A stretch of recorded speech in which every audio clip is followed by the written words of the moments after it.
Hello everyone, welcome back to my channel and welcome to another vlog. आज का vlog थोड़ा सा अलग है। आज कोई डेली लाइफस्टाइल व्लॉग नहीं आएगा। आज एक बहुत ही ज़्यादा इन्फॉर्मेटिव व्लॉग मैं आप लोगों से शेयर करना चाहती हूँ, यानी इन्फॉर्मेशन। जब से हम लोग अंडमान से घूम के आए हैं तब से बहुत सारे लोगों का इंस्टाग्राम, फेसबुक पेज और इवन वीडियोस के कमेंट बॉक्स में भी बहुत सारे मैसेजेस आए हैं, क्वेरी आए हैं अंडमान के रिलेटेड कि अंडमान में हमारा कितना खर्चा हुआ, हमारा क्या पैकेज था, हमारा मतलब कैसे वहाँ पे बीता है दिन। अंडमान जैसे थोड़ा सा कॉस्टली है तो क्या इतना पैसा अंडमान में इन्वेस्ट करना वर्थ है। तो बहुत सारे क्वेश्चंस आए थे, तो मैंने सोचा कि सबको इंडिविजुअल रिप्लाई देने में काफ़ी टाइम लग जाएगा, तो क्यों ना इसके ऊपर मैं एक व्लॉग ही बना लेती हूँ ताकि आप सबको थोड़ा सा अंदाज़ा मिल जाए। सो हमने एक पैकेज ले लिया था हमारे ट्रिप के लिए, जो कि 5 नाइट एंड 6 डेज का एक पैकेज था। और हमारा जो ट्रिप प्लानर था वो था एक्सपीरियंस अंडमान। हमने गूगल में सर्च किया था ट्रिप प्लानर करके अंडमान के लिए, तो वहीं पे एक्सपीरियंस अंडमान का काफ़ी अच्छा रेटिंग और रिव्यू हम लोगों को देखने के लिए मिली थी। तो हम लोगों ने उन्हीं से सब कुछ, हमारा जो ट्रिप है इसको हमने प्लान किया था। अगर आप चाहो तो बिना पैकेज का भी आप अंडमान में जा सकते हो, यानी without any tour and travels. लेकिन हमारे लिए ये थोड़ा सा इंपॉर्टेंट था, हमने प्रेफर किया था इस वजह से क्योंकि हम लोग गए थे हमारे एनिवर्सरी में, और अंडमान जैसे कि हम लोग फर्स्ट टाइम गए थे, तो हम ये नहीं चाह रहे थे कि वहाँ पे जाके कहाँ पे घूमना है, क्या करना है, कौन कौन से विजिटिंग पॉइंट्स है, कहाँ पे अच्छा खाना मिलता है, कहाँ से हम लोग को ट्रांसपोर्टेशन लेना है।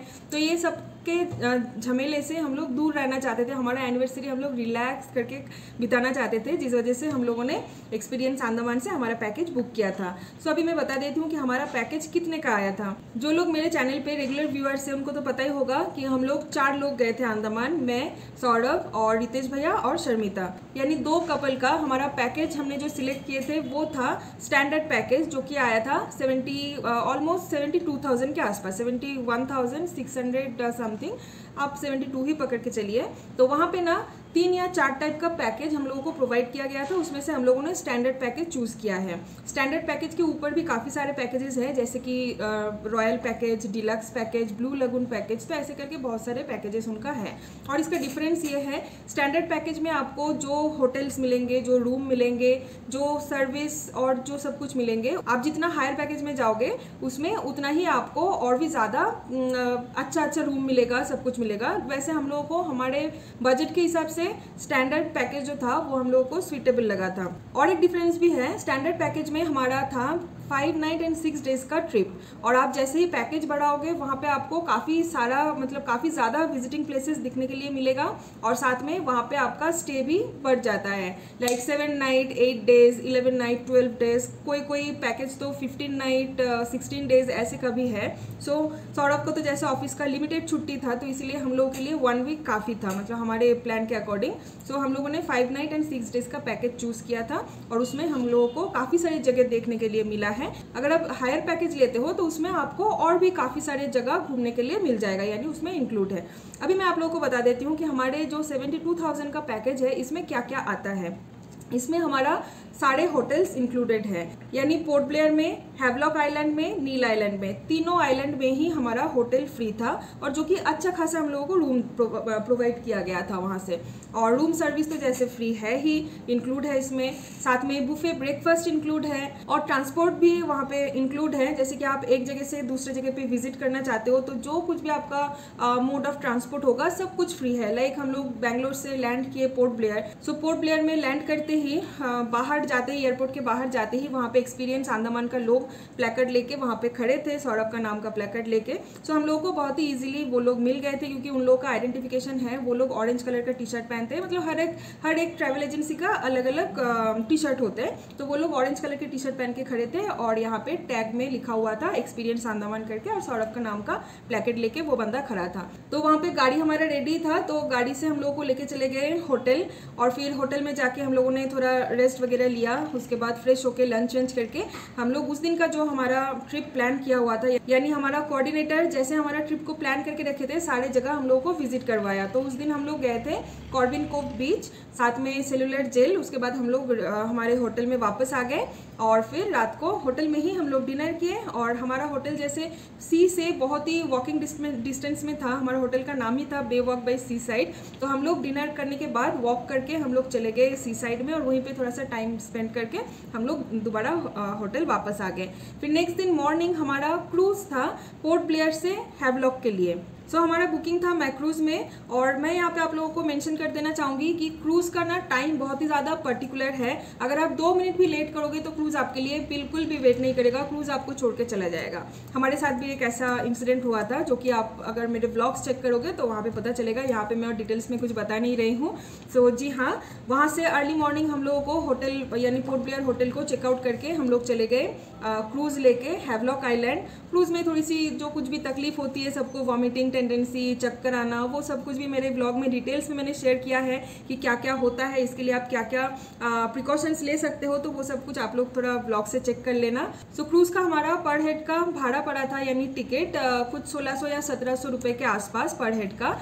और वहाँ पे cruise is the only one option कि आप एक जगह से दूसरी जगह पे ट्रैवल कर सको। वैसे हेलीकॉप्टर ऑप्शन भी वहाँ पे है, हेलीकॉप्टर सर्विस भी वहाँ पे अवेलेबल है, लेकिन उसके लिए ना बहुत ज़्यादा आपको वेट करना पड़ेगा और उसमें थोड़ा झमेला भी है, क्योंकि हेलीकॉप्टर के लिए आपको काफ़ी दिन पहले से एप्लीकेशन देना पड़ेगा। फिर आपका मेडिकल डॉक्यूमेंटेशन सब कुछ होना चाहिए, यानी मेडिकली आप फिट हो कि नहीं, वो सब कुछ भी चेक किया जाता है। मतलब वहीं के लोकल जो है वो लोग हम लोगों को ऐसे ही बताया। तो उसके बाद फिर जाके आपको हेलीकॉप्टर बुक होने के लिए मिलता है, वो भी काफ़ी टाइम कैंसिल हो जाता है। गवर्नमेंट का है शायद वहाँ पे हेलीकॉप्टर सर्विस, और वो काफ़ी महंगा भी है। पर हेड का 5 से 6 हज़ार के आसपास टिकट आ जाता है, तो उससे सस्ता क्रूज़ है। सो क्रूज़ में हमारा टाइम लगा था पोर्ट ब्लेयर से हैवलॉक पहुंचने में लगभग 1.5 घंटा। तो क्रूज़ का जर्नी तो थोड़ा अलग ही जर्नी है, अगर आप देखना चाहते हो तो मेरे ब्लॉग्स में चेक कर लेना। एनीवेज, तो हम लोग वहाँ से पहुँच गए हैवलॉक आइलैंड। बीच में हम लोग क्रूज़ में ही ब्रेकफास्ट कर लिए थे, क्योंकि हमारा ब्रेकफास्ट तो इंक्लूड था ही पैकेज में। तो होटल से जब हम लोग चेकआउट करके क्रूज़ के लिए निकल रहे थे, उसी टाइम पे हम लोगों को पैक्ड ब्रेकफास्ट दे दिया गया। तो हम लोग क्रूज़ में बैठे हमारा ब्रेकफास्ट जो है वो हमने खा लिया था। फिर हैवलॉक आइलैंड में पहुँच के वहाँ पे भी एज यूजुअल हमारा गाड़ी खड़ा था, और हम लोग को लेके गए होटल में चेक इन करके वहाँ पे फ्रेश होके हम लोगों ने लंच किया, और उसके बाद हम लोग चले गए राधानगर बीच में सनबथ लेने के लिए, जो कि वहाँ का बहुत ही ज़्यादा फेमस बीच है, जहाँ से आप सनसेट भी एंजॉय कर सकते हैं। राधानगर बीच में हम लोगों ने 4-5 घंटा से आराम से सनबथ लिए, बहुत मस्ती किए। वहाँ का जो बीच साइड सी फूड है वो हम लोगों ने एक्सप्लोर किए, बीच साइड शॉपिंग किए हम लोग। फिर वहाँ से हम लोग थोड़ा सा घूम घाम के और शायद 1-2 कुछ जगह हम लोगों ने विजिट किए थे, और उसके बाद हम लोग चले गए होटल, और उसके बाद डिनर वगैरह सब कुछ कर लिए। और हैवलॉक आइलैंड में हमारे रिजॉर्ट के साथ प्राइवेट बीच था, और सबके लिए बीच एक्सेस भी अवेलेबल था। तो हम लोग रात को डिनर के बाद बीच साइड में चले गए, और वहीं पे बैठ के हमारा मी टाइम हम लोगों ने स्पेंड किया, और फिर वहाँ से रूम में वापस आके हम लोग सो गए। और नेक्स्ट दिन सुबह सुबह हम लोग निकल गए पहले गोविंद नगर बीच के लिए। एक्चुअली हम लोग जाने वाले थे एलिफेंटा बीच, लेकिन उस दिन कुछ स्ट्राइक की वजह से एलिफेंटा बीच बंद था, और उस दिन हमारा एनिवर्सरी भी था। जी हाँ, हमारा 4th मैरिज एनिवर्सरी था उस टाइम पे। तो उस दिन एलिफेंटा बीच और नहीं जाना हुआ, तो वो लोग हमारे ट्रिप प्लानर हम लोगों को लेके गए गोविंद नगर बीच में, और वहाँ पे जाके हम लोगों ने लाइफ में फर्स्ट टाइम ट्राई किए थे स्कूबा डाइविंग। जी हाँ, मैं तो पानी से वैसे भी बहुत ज़्यादा डरती हूँ, लेकिन वहाँ पे पूरा 2-3 घंटे का ट्रेनिंग देते हैं वो लोग, उसके बाद ही आपको पानी के 12 मीटर अंदर लेके जाते हैं। तो डरने का कुछ नहीं है। मैं भी स्टार्टिंग में बहुत ज़्यादा डर रही थी, उसके बाद ट्रेनिंग जैसे मेरा कंप्लीट हुआ, 2-3 घंटे का ट्रेनिंग कंप्लीट होने के बाद मुझे वो कॉन्फिडेंस मुझे मिल गई कि नहीं, मैं जा सकती हूँ पानी के अंदर और मरीन लाइफ एक्सप्लोर कर सकती हूँ। सो हम सब लोग मिलके वहाँ पे स्कूबा डाइविंग किए, और उसके बाद हम लोग को वहीं से कुछ स्नैक्स प्रोवाइड किया गया था कॉम्प्लीमेंट्री। स्कूबा डाइविंग हमारे पैकेज में इंक्लूड नहीं था। For your kind information, scuba के लिए हम लोग को पे करना पड़ा था पर हेड 5500, और स्कूबा खत्म होने के बाद गोविंद नगर बीच में ही वहाँ पे भी काफ़ी सारे खाने पीने का ऑप्शन है। वहीं पे हम लोगों ने हमारा लंच कंप्लीट कर लिया, और ड्रेस चेंज करके वहाँ पे शावर रूम है, एवरीथिंग है, तो वहीं पे ड्रेस चेंज करके शावर लेके अच्छे से फिर हम लोग चले गए काला पत्थर बीच। और काला पत्थर बीच जाके वहाँ पे थोड़ा सा हम लोग बीच में रिलैक्स किए। वहाँ पे भी हम लोग कुछ स्ट्रीट फूड जो सब कुछ है, मछली वहाँ पे ना थोड़ा सा कॉस्टली है, एक्चुअली अंडमान थोड़ा सा कॉस्टली है, तो हम लोगों ने मछली खाए थे ब्लूपर फिश करके, जो कि साइज़ में लिटरली इतना बड़ा था, हम 4 लोगों के लिए वो मोर देन एनफ था, और उसका प्राइस आया था कुछ 800 से 1000 के आसपास एक मछली का। तो वहाँ पे वो लोग एकदम लाइव आपको बना के देते हैं, तो आप सी साइड में बैठ के आराम से मछली खाओ, क्रैब खाओ। वहाँ पे हम लोग क्रैब भी ट्राई किए थे, क्रैब का भी आया था ऑलमोस्ट 1000 या 1200 के आसपास आया था। 2 या 3 क्रैब था, इतना बड़ा बड़ा लिटरली। तो बहुत टेस्टी था वहाँ का खाना पीना। कुछ छोटे मोटे हम लोगों ने वहाँ से शॉपिंग किए। अगेन शॉपिंग भी वहाँ पे आपको बार्गेनिंग करके ही करना है, क्योंकि जो एक्चुअल प्राइस है उससे वो लोग थोड़ा ज़्यादा ही बताते हैं, क्योंकि टूरिस्ट प्लेस है, आप लोग समझ ही सकते हो। तो हम लोगों ने वहाँ पे कुछ छोटे मोटे चीज़ें सबके लिए, फ्रेंड्स फैमिली रिलेटिव सबके लिए हम लोग छोटा मोटा कुछ शॉपिंग किए। उसके बाद हम लोग चले गए हमारे रिजॉर्ट में वापस, और वहाँ पे अच्छे से रेडी होके शाम के टाइम पे हमारा एनिवर्सरी का पार्टी रखे थे। जी हाँ, वहाँ पे एक रेस्टोरेंट है समथिंग डिफरेंट करके, जो कि बहुत ही नोन रेस्टोरेंट है और बहुत ही फेमस भी है। तो सौरभ ने ऑलरेडी वहाँ पे टेबल बुक करके रखा था हम 4 लोगों के लिए। तो हम लोग वहाँ पे रेडी होके चले गए थे शाम के टाइम पे, और डिनर हम लोग वहीं पे किए, थोड़ा पार्टी भी किए, और उसके बाद केक कटिंग वगैरह सब कुछ करके थोड़ा फोटोशूट भी हुआ। उसके बाद हम लोग रिजॉर्ट वापस आ गए और आके हम लोग सो गए। तो हैवलॉक आइलैंड में 2 दिन बिताने के बाद हम लोग नेक्स्ट दिन मॉर्निंग फिर से क्रूज लेके हम लोग चले गए हैवलॉक आइलैंड से नील आइलैंड। उसमें हमारा बुकिंग था नॉटिका में, लेकिन वही मैंने आप लोगों को बोला कि कुछ हमारा प्रॉब्लम हो गया था, तो इस वजह से हम लोग नॉटिका में नहीं जा पाए। तो हम लोग को दोबारा टिकट बनवाना पड़ा, और दोबारा टिकट लेके हम लोग मैक्रूज में बुकिंग करके हम लोग गए हैवलॉक से नील आइलैंड। अगर इसके बारे में भी आप लोग डिटेल्स में जानना चाहते हैं कि एग्जैक्टली हमारे साथ क्या हुआ था, तो इसके लिए ब्लॉग जरूर चेक करना। ब्लॉग में डिटेल्स में दिया हुआ है, जहाँ पे हमारी बिल्कुल भी गलती नहीं है, पूरा क्रूज के टीम के तरफ से ही गलती था, और हमारे कोऑर्डिनेटर की तरफ से भी थोड़ा सा। तो आप ब्लॉग में जाके चेक कर लेना, डेफिनेटली चेक करना, ताकि आपके साथ ये गलती बिल्कुल भी ना हो। एनीवेज, सो हम लोग मैक्रूज में टिकट बना के फिर हम लोग गए हैवलॉक से नील आइलैंड। और नील आइलैंड में हमारा जो रिजॉर्ट था उसमें भी प्राइवेट बीच एक्सेस था, पूल था उसमें साथ में। तो रिजॉर्ट में पहुंचने के बाद हम लोग फ्रेश हो गए, फ्रेश होके रेडी होके उसके बाद हम लोग निकल गए भरतपुर बीच के लिए। और भरतपुर बीच में जाके हमारा वाटर एक्टिविटी स्पोर्ट्स जो है वो सब कुछ हुआ, क्योंकि एलिफेंटा बीच तो बंद था, इसलिए वहाँ पे हम लोग कुछ कर नहीं पाए। तो भरतपुर बीच में जाके हम लोगों ने पहले जो किए थे वो था स्नॉर्कलिंग, और स्नॉर्कलिंग हमारे पैकेज के अंदर इंक्लूड था। 4 लोगों के लिए स्नॉर्कलिंग वहाँ पे कॉम्प्लीमेंट्री था, उसके लिए हमें कुछ भी पे नहीं करना पड़ा। तो हमने पहले स्नॉर्कलिंग किया, और साथों साथ हमने टिकट ले लिया था बाकी के वाटर स्पोर्ट्स के लिए, जैसे कि आपका कोरल ग्लास बोट राइड करके एक राइड है, जिसमें आपको बोट से लेके जाएंगे वो लोग बीच समुंदर में, और अंडर वाटर जो सब कुछ भी है, कोरल बेसिकली मरीन लाइफ, वो सब कुछ आप लोगों को दिखाएंगे। तो उस चीज के लिए हम लोगों ने टिकट लिए थे। पर हेड का टिकट आया था 800, और साथ में हमने बनाना राइड भी किए थे, उसका भी टिकट आया था 800। जेट्स भी किए थे, जेट्स का टिकट आया था मोस्ट प्रोबेबली 1600, जी हाँ 1600 के आसपास जेट्स का टिकट आया था, जो कि थोड़ा सा महंगा है। तो ये सब कुछ हम लोगों ने वहाँ पे एक्सप्लोर किए। फिर वहाँ पे सी साइड में हम लोग खाना पीना किए, क्रैब खाए वहाँ पे हम लोग, और क्या खाए थे, लॉबस्टर खाए थे, जो कि काफ़ी महंगा था। लॉबस्टर सच में इतना महंगा आता है मुझे कोई आइडिया नहीं था, क्योंकि इससे पहले मैंने कभी लॉबस्टर खाया नहीं था। तो लॉबस्टर हमने जो चूज़ किए थे वो था 2000 समथिंग का, इतना बड़ा लॉबस्टर, जो कि 4 लोगों के लिए एनफ था। उसके साथ बटर फिश हम लोगों ने खाए थे, जो फिश इतना बड़ा था साइज में, 4 लोगों के लिए मोर देन एनफ है। और उस फिश का भी दाम आया था कुछ 1200 या 1500 के आसपास। तो वहाँ पे हम लोग ये सब कुछ एक्सप्लोर किए, और वहाँ पे भी चेंजिंग रूम है, लेडीज़ के लिए अलग, जेंट्स के लिए अलग। हाँ, वो पे करना पड़ता है, वो खुद को पे करना पड़ता है, जैसे कहीं पे 5 रुपये तो कहीं पे 10 रुपये, तो वो खुद को पे करना पड़ता है। तो वो सब कुछ पे करके हम लोग वहाँ पे ड्रेस वगैरह सब कुछ चेंज किए। अगेन वहाँ पे कुछ छोटा मोटा हम लोगों ने शॉपिंग किया। अभी 2 लड़की है तो शॉपिंग तो थोड़ा सा बनता ही है ना। उसके बाद वहाँ पे साइट सीन और भी कुछ छोटे छोटे जगह था देखने के लिए, तो वो सब कुछ देखा। देखने के बाद हम लोग आ गए हमारे रिजॉर्ट में वापस, क्योंकि हमारा जो रिजॉर्ट था ना लक्ष्मणपुर था। तो लक्ष्मणपुर से, यानी हमारे जो रिजॉर्ट है उसके प्राइवेट बीच से सनसेट बहुत अच्छा दिखता है। जैसे आप राधानगर बीच से देख सकते हो, वैसे ही हमारा वाला रिजॉर्ट से देख सकते हैं। तो हमारा वाला रिजॉर्ट का नाम था टैंगो बीच रिजॉर्ट। एक्चुअली वो ना हमारे पैकेज में हर एक जगह पे जो आपको रिजॉर्ट मिलेगा उसका 2 ऑप्शन था। तो उसमें से अकॉर्डिंग टू यू, मतलब आप कोई भी चूज कर सकते हैं। तो हमने गूगल पे सर्च वगैरह करके जो जो रिजॉर्ट हम लोग को बेस्ट लगा, दोनों में से हम लोगों ने ट्रिप प्लानर को पहले से ही बता दिया था कि हमको ये वाला रिजॉर्ट चाहिए, तो वो हम लोगों को वही वाला रिजॉर्ट देते हैं। तो यहाँ पे भी थोड़ा सा हमारा एक छोटा सा झमेला काइंड ऑफ हो गया था, जो कि आपको ब्लॉग में अगर आप देखोगे तो पता चलेगा। एक्चुअली नील आइलैंड में हमारे पास होटल का 2 ऑप्शन था एज यूजुअल, एक था पर्ल पार्क बीच रिसोर्ट और एक था टैंगो बीच रिसोर्ट। सो हम लोगों ने रिव्यू एंड फीडबैक सब के हिसाब से हम लोगों ने चूज़ किया था पर्ल पार्क बीच रिसोर्ट। लेकिन वहाँ पे चेक इन करने के टाइम पे नील आइलैंड में हम लोग को पता चला कि वो लोग पर्ल पार्क दिए नहीं, वो लोग टैंगो बीच रिसोर्ट दे दिए हैं, जो कि प्रॉपर्टी थोड़ा सा छोटा है लेकिन ठीक ठाक है। तो वहाँ पे जाके थोड़ा सा हमारा मूड ऑफ हो गया था, मतलब यहीं पे ना हमारा थोड़ा गड़बड़ हो गया था एक्चुअली कोऑर्डिनेटर से। तो वहाँ पे एक छोटा सा झमेला भी हो गया था सौरभ और रितेश भैया के साथ कोऑर्डिनेटर लोगों का। तो वो आप व्लॉग में चेक कर लेना ताकि ऐसी गलती आप लोगों से ना हो अगेन। तो यही है बात। तो वहाँ पे जाके फिर हम लोग रात के टाइम पे रिजॉर्ट में बीच साइड में वहाँ पे बैठने के लिए जगह है, काफ़ी सारे न्यूली वेडेड कपल भी वहाँ पे गए थे, कैंडल लाइट डिनर वगैरह सब कुछ हो रहा था।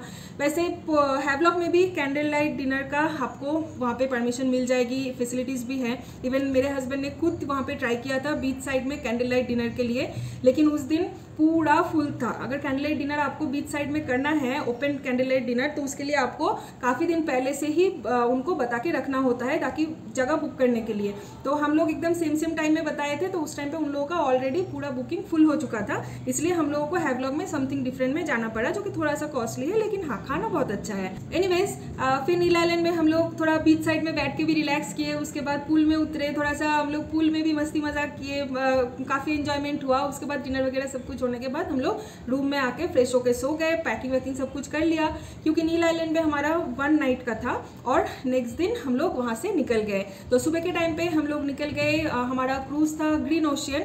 सो ग्रीन ओशियन से हम लोग निकल गए पोर्ट ब्लेयर के लिए। ग्रीन ओशियन का जो क्रूज का एक्सपीरियंस है ना guys, it was just awesome. अगर आप लोग अंडमान जाते हो सो आई विल डेफिनेटली सजेस्ट कि आप लोग ग्रीन ओशियन तो बुक करना ही करना। I mean open deck. मैक्रूज और नॉटिका जो है ना, ये बंद जगह पे आपको बैठना पड़ेगा, यानी पूरा एसी क्रूज है और पूरा कवर्ड है। तो वहाँ पे ना वेव का जो मोशन है, प्रेशर है, वो आपको ज़्यादा फील होता है। इस वजह से ना वॉमिटिंग टेंडेंसी, चक्कर, ये सब कुछ आता है। लेकिन हम लोग लास्ट दिन जिस क्रूज में चले थे यानी ग्रीन ओशियन, उसमें भी कवर्ड प्लेस है, लेकिन जैसे ही एक बार क्रूज खुल जाती है ना, बीच समुंदर में आ जाती है 5 से 10 मिनट के अंदर ही, उसके बाद वो लोग दरवाज़ा ओपन कर देते हैं। तो आप जाके आराम से ओपन बालकनी में खड़े हो सकते हो, छत पे जा सकते हो, और वहाँ पे काफ़ी सारे बॉलीवुड म्यूजिक्स वगैरह सब कुछ चलते हैं। तो वहाँ पे जाके आप डांस कर सकते हो। हम सब ने बहुत सारा डांस किया, जो कि मेरे ब्लॉग से पता चलेगा वंस अगेन। जी हाँ, मेरे अंडमान के ब्लॉग्स चेकआउट करना बिल्कुल भी मत भूलना, ठीक है। अगर मिस कर दिए तो आप सच में कुछ मिस कर दिए। एनीवेज, तो हम लोगों ने क्रूज़ में काफ़ी एंजॉय किए हैं, काफ़ी ज़्यादा। उसके बाद हम लोग पहुंच गए पोर्ट ब्लेयर। पोर्ट ब्लेयर में जाके हमारा सेम रिजॉर्ट में हम लोगों ने चेक इन कर लिए थे, जहाँ पे हमारा फर्स्ट डे का हम लोग पोर्ट ब्लेयर में रुके थे, बे वॉक बाय सी साइड। तो वहाँ पे जाके हम लोगों ने दोबारा चेक इन कर लिए थे। फिर थोड़ा सा फ्रेश होके खाना पीना होटल से ही हम लोगों ने कर लिए थे। उसके बाद हम लोग चले गए कुछ साइट सीन घूमने के लिए। वहाँ पे काफ़ी सारे जगह है जो कि आप घूम सकते हो। फ्लैग पॉइंट हो गया, और भी काफ़ी सारी जगह है, मुझे अभी इतना याद नहीं आ रहा है। अगर मैं इतना सब कुछ अभी बोलने जाऊँगी तो वीडियो काफ़ी लंबा बन जाएगा, तो आप मेरे ब्लॉग से चेक कर लेना कि कहाँ पे हम सब लोग विजिट किए थे। तो वहाँ पे एक न्यू लाइट हाउस रेस्टोरेंट करके एक रेस्टोरेंट है, जो कि सी फूड के लिए बहुत ज़्यादा फेमस है। बहुत सारे बॉलीवुड, टॉलीवुड और तेलुगु वगैरह बहुत सारे सेलिब्रिटीज़ भी वहाँ पे आते हैं। अगर आपका नसीब अच्छा होगा तो आप शायद 1-2 सेलिब्रिटीज से मिल भी पाओगे। तो वहाँ पे जाके भी हम लोगों ने काफ़ी टाइप के सी फूड हम लोगों ने एक्सप्लोर किए हैं, जो कि बहुत ही एक मेमोरेबल था हमारे लिए कि ऐसे टाइप के सी फूड हम लोगों ने कभी भी लाइफ में एक्सप्लोर नहीं किया। और वहाँ पे सब कुछ मिलता है, ऑक्टोपस, स्क्विड, और साथ में काफ़ी टाइप्स के प्रॉन्स मिलते हैं, साथ में काफ़ी टाइप के शी फिश मिलते हैं आपको, और लॉबस्टर वगैरह। तो सब कुछ आपको वहाँ पे मिल जाएगा। उसके बाद हम लोग वॉक करके आ गए हमारे होटल में, क्योंकि हमारे होटल से वो रेस्टोरेंट काफ़ी नज़दीक था। और हाँ, वॉक से मुझे याद आया कि यहाँ पे ये चीज़ तो अगर नहीं बोलूँगी तो बहुत एक बड़ा चीज़ मैं मिस कर दूँगी। अंडमान में क्राइम रेट 0 है। वहाँ पे कोई क्राइम नहीं होता है, ना वहाँ पे चोरी होती है, ना डकैती, ना इफ्टीजिंग, ना टॉन्टिंग, नथिंग। लिटरली ये चीज़ हम लोग खुद एक्सपीरियंस किए हैं। हम लोग कहीं पे भी घूमने गए, चप्पल जूता वहीं पे हम लोगों ने छोड़ दिया।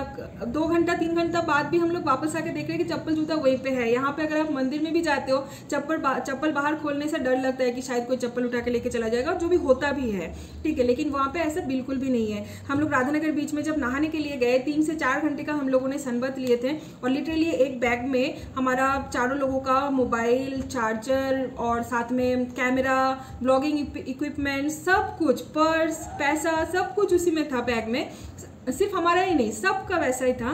तो सब लोग वहाँ पे यही बोल रहे हैं कि आप चले जाओ यहाँ पे छोड़ के, कोई बात नहीं, कोई चोरी नहीं करेगा। और सच में कोई वहाँ पे चोरी नहीं करते हैं। हम लोग 4 घंटा बाद नहाने के आने के बाद भी जब हम लोग बैग चेक कर रहे हैं तो देख रहे हैं सारी चीज़ें सही सलामत हैं, जो कि एक बहुत ही अच्छी बात है कि वहाँ पे कोई क्राइम रेट नहीं है। अगर रात के 12 बजे भी कोई लड़की अगर अकेली रास्ते से चल के जाती है कहीं पे, लोग तो होंगे, लड़के लड़की तो होंगे ही, बीच साइड में काफ़ी सारे लोग बैठ के दारू बियर सब कुछ पीते हैं, सिगरेट सब कुछ लेते हैं, लेकिन कोई भी ईव टीजिंग वहाँ पे नहीं करते हैं। वहाँ के लोकल्स भी नहीं करते हैं, एज वेल एज टूरिस्ट का भी वहाँ पे कोई भी झंझट नहीं है, कोई टूरिस्ट भी आपको डिस्टर्ब नहीं करेगा। मतलब ये हम लोगों ने खुद एक्सपीरियंस किए हैं। वहाँ के लोकल जो लोग हैं सब लोग बोल रहे थे कि अगर आप आज 10 लाख रुपए यहीं पे छोड़ के चले जाओगे, 2 दिन बाद भी आके देखोगे कि वो वहीं पे पड़ा हुआ है। सो लिटरली एक नहीं, वहाँ पे सब लोग सेम बोल रहे थे, वहाँ पे कोई चीटिंग चीज़ नहीं चलता है। यानी ऑटो वाला, अगर आप किसी एक ऑटो वाला को पूछते हो कि भैया यहाँ पे जाएंगे कितना लोगे, अगर वो बोलता है 100 रुपीज़, नेक्स्ट ऑटो वाला 150-200 नहीं बोलेगा। उन लोगों का फिक्स प्राइस है जो कि सबके लिए इक्वल है। तो ये चीज़ मुझे काफ़ी अच्छा लगा कि ज़ीरो क्राइम रेट आजकल कहाँ पे देखने के लिए मिलता है, अब्रॉड हो या इंडिया हो, कहाँ पे देखने के लिए मिलता है ना। सो हमारा फ्लाइट था दोपहर के 2:30 बजे, और सुबह सुबह जैसे कि होटल का कॉम्प्लीमेंट्री बुफे ब्रेकफास्ट जो कि बहुत टेस्टी है, तो ब्रेकफास्ट करके हम लोग रेडी होके चले गए थे सुबह सुबह कॉर्बिन कोव बीच में, क्योंकि उस दिन था हमारा फोटोशूट। जी हाँ, हमारे पैकेज के साथ कॉम्प्लीमेंट्री फोटोशूट भी आया था 4 लोगों के लिए, यानी दोनों कपल के लिए फोटोशूट था। वो लोग वहाँ पे शायद 150-200 कुछ फोटो खींचेंगे, जिसमें से 50 फोटोज आपको एडिट करके सब कुछ करके वो लोग देते हैं। तो ये हमने ना एक्चुअली रिक्वेस्ट किया था हमारे एनिवर्सरी के दिन, ब्लॉग में ये मैंने मेंशन भी किया है कि हमें फोटोशूट उस टाइम पे नहीं चाहिए था, हमारे एनिवर्सरी के दिन अगर पॉसिबल होगा तो फोटोशूट वो लोग अरेंज करवा सकते हैं, तो वेल एंड गुड। लेकिन उस दिन हो नहीं पाया, क्योंकि उस दिन हैवलॉक में काफ़ी सारे शादी के डेट्स थे, तो जिस वजह से कि वो लोग पूरा एंगेज थे वहाँ पे, उनका फोटोग्राफर, तो वो हुआ नहीं अनफॉर्चुनेटली। सो हमारा फोटोशूट हुआ डे 6 में कॉर्बिन कोव बीच में, और अमेजिंग था। It was amazing experience guys. अगर आप लोग जाते हो तो ये फोटोशूट वाला कॉम्प्लीमेंट्री फोटोशूट जो है ये मिस नहीं करना है आप लोगों को, बहुत अच्छा एक्सपीरियंस है। सो हम लोगों ने 2-3 कपड़ा कैरी करके लेके गए थे, वहीं पे चेंजिंग रूम भी था, वहाँ पे कपड़ा वपड़ा चेंज करके हम लोगों ने फोटो वोटो खींचे, और जो कि फोटो हमारे पास आ भी गया है। एनीवेज, तो उसके बाद हम लोगों ने वहाँ पे और एक वाटर स्पोर्ट्स किया था जो है पैरासेलिंग। एक्चुअली भरतपुर बीच में जिस दिन हम लोगों ने वाटर एक्टिविटीज़ किए थे, उस दिन ना कुछ साइक्लोन की वजह से वहाँ पे वाटर एक्टिविटीज़ बंद कर दिया गया था। तो हम लोगों ने जितना दूर एक्टिविटीज़ हमारा हो चुका था उसके बाद और नहीं हो पाया, तो हमारा पैरासेलिंग वहाँ पे नहीं हुआ था। सो कॉर्बिन कोव बीच में उस दिन वेदर अच्छा होने की वजह से वहाँ पे पैरासेलिंग हो रहा था, तो हम सब ने मिलकर पैरासेलिंग किए हैं, जो कि हमारे पैकेज में बिल्कुल भी इंक्लूडेड नहीं था। और पर पर्सन पैरासेलिंग का आया था ऑलमोस्ट 4000 के आसपास, यानी मेरा और मेरा हस्बैंड का 8000, तो ये थोड़ा सा महंगा भी है। एनीवेज, तो उसके बाद हम लोग वहाँ पे पूरा पानी में भीग गए थे। उसके बाद फिर हम लोगों को दोबारा होटल में आना पड़ा। होटल में आके हम लोग चेंज किए और चेकआउट करके फाइनल पैकिंग करके हम लोग, हमारा गाड़ी वहीं पे खड़ा था, हम लोगों को लेके चले गए एयरपोर्ट, और एयरपोर्ट में हम लोगों को छोड़ दिए। वहीं पे उन लोगों का जर्नी हमारे साथ खत्म। उसके बाद हम लोग वहाँ से फ्लाइट लेके आ गए बैंगलोर, और आके अभी मैं आप लोगों से शेयर कर रही हूँ हमारा ये जर्नी। सो जी हाँ, एक्चुअली क्या होता है ना, आप कोई भी प्लेसेस में कहीं पे भी आप घूमने के लिए जाओ, आपका एक जो बजट होता है उससे हमेशा आपको थोड़ा सा ऊपर नीचे आपका हो ही जाता है, नीचे तो नहीं होता है ऑब्वियसली, ऊपर ही चला जाता है। सो हम लोग भी प्रिपेयर थे इस चीज़ के लिए कि हाँ, जो हमने बजट रखा है तो उससे ज़्यादा ही होगा। जैसे कि 72,000 था हमारा पैकेज, जो इंक्लूड था वो तो मैंने सब कुछ आप लोगों से शेयर कर ही दिया है। तो ये तो हमारे 2 कपल में डिवाइड हो गया था, लगभग पर कपल का 36,000 समथिंग आया था, सॉरी 35,000 समथिंग आया था। तो ये तो हमारा ऑलरेडी डिवाइड हो गया था। और वहाँ पे जाके ना खाना पीना तो सच में बहुत ज़्यादा कॉस्टली है, शॉपिंग वगैरह, वाटर स्पोर्ट्स मेनली, वहाँ पे काफ़ी पैसा ना, मैक्सिमम पैसा वहाँ पे वाटर स्पोर्ट्स में चला जाता है। तो हमारा सब कुछ मिला के एकदम डे 1 से लेके डे 6 घर वापस आने तक, रात तक, हमारा जो टोटल खर्चा हुआ है वो है 1,06,000। जी हाँ, और यहाँ पे मैं और एक चीज़ भी आप लोगों को बता देना चाहती हूँ कि हमारा जो पैकेज था उसमें फ़्लाइट टिकट्स इंक्लूड नहीं था। सो हम दोनों का, चारों का बात मैं नहीं कर रही हूँ, हम दोनों का जाना और आना यानी राउंड ट्रिप का हमारा जो फ्लाइट का फेयर पड़ा था वो था कुछ 20,100 समथिंग, मतलब आप राउंड फिगर में 20,000 नहीं पकड़ के चलिए। सो 36,000 यहाँ पे हो गया हमारा पैकेज का पर कपल, साथ में 20,000 हमारा फ्लाइट का, यानी हो गया 56,000, और बाकी का 50,000 बस ऐसे ही खर्चा हो गया गाइस।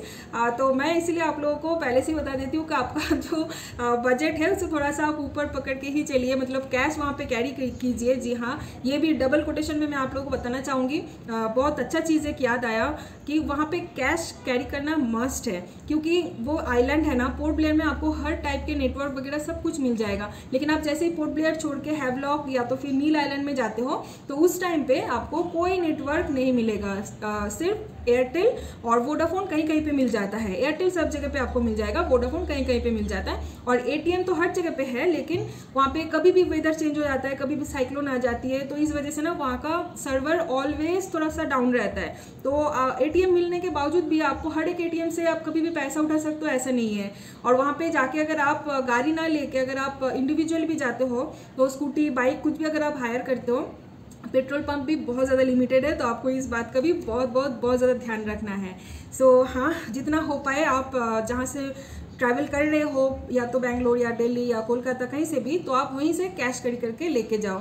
सो 56,000 तो हमारा यहीं पे हो गया पैकेज का और फ्लाइट का, और बाकी का 50,000 हमारा पर्सनल खर्चे में चला गया, जो कि खाना पीना, वाटर स्पोर्ट्स, शॉपिंग, ये सब में खर्चा हो गया। जी हाँ, तो यही था हमारा अंडमान का ट्रिप बजट। काफ़ी दिन से आप सब लोग बहुत ज़्यादा रिक्वेस्ट कर रहे थे, तो मैंने सोचा क्यों ना आज बता ही देती हूँ, आप लोगों से शेयर कर ही देती हूँ। सो कमेंट बॉक्स में लिख के बताना अगर इससे भी बढ़ के कोई क्वेरी आपके पास है, अगर कुछ और आप लोग जानना चाहते हो तो मुझे डेफिनेटली कमेंट बॉक्स में लिख के बताना, या तो फिर मुझे फेसबुक पेज या इंस्टाग्राम में कॉन्टैक्ट करना, मैं डिटेल्स में आप सबको शेयर कर दूँगी। और अगर मैं कुछ भूल गई होंगी तो फिर नेक्स्ट ब्लॉग में मैं आप लोगों को वो शेयर कर दूँगी इन्फॉर्मेशन, ठीक है। आई होप कि आज का ब्लॉग आप लोगों को बहुत ज़्यादा इन्फॉर्मेटिव लगा, अच्छा लगा। अगर अच्छा लगे तो लाइक ज़रूर कर देना, नीचे कमेंट करके कोई भी क्वेरी आप बता सकते हो, जैसे कि मैंने आप लोगों को बताया। और आप शेयर भी कर सकते हो आपके नियर एंड डियर के साथ, जो कोई भी अंडमान के लिए प्लान कर रहे हैं, वो लोग अगर ये वीडियो देखेंगे, सो आई होप कि उन लोगों को थोड़ा सा हेल्प हो जाएगा। और अगर आप मेरे चैनल पे आज नए हैं तो सब्सक्राइब करना बिल्कुल भी मत भूलना। चलिए नेक्स्ट टाइम मिलेंगे और एक नए फ्रेश ब्लॉग के साथ, तब तक के लिए बाय बाय, टेक केयर।